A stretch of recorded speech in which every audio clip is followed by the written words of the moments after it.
H.P. Lovecraft. Azathoth.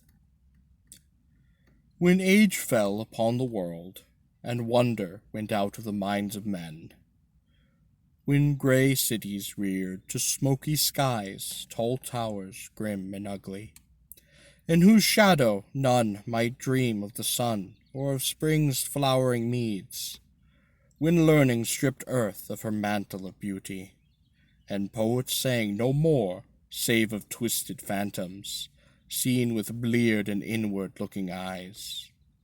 When these things had come to pass, and childish hopes had gone away forever, there was a man who travelled out of life on a quest into the spaces whither the world's dreams had fled.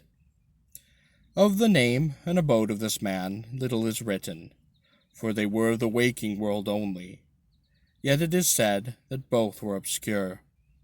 It is enough to know that he dwelt in a city of high walls, where sterile twilight reigned, and that he toiled all day among shadow and turmoil, coming home at evening to a room whose one window opened not on the fields and groves, but on a dim court where other windows stared in dull disrepair. From that casement one might see only walls and windows, except sometimes when one leaned far out and peered aloft at the small stars that passed. And because mere walls and windows must soon drive to madness a man who dreams and reads much, the dweller in that room used night after night to lean out and peer aloft, to glimpse some fragment of things beyond the waking world and the greyness of tall cities.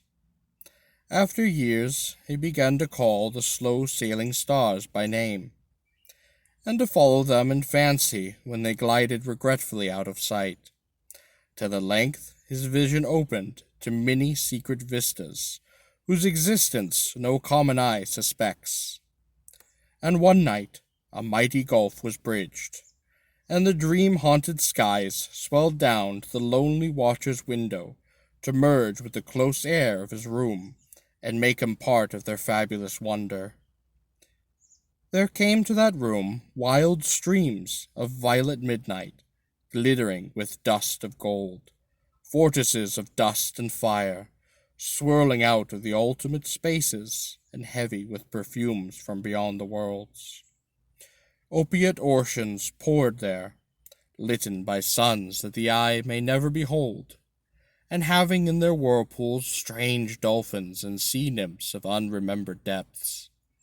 Noiseless infantry eddied around the dreamer, and wafted him away without even touching the body that leaned stiffly from the lonely window. And for days not counted in men's calendars, the tides of far spheres bear him gently to join the dreams for which he longed, the dreams that men have lost.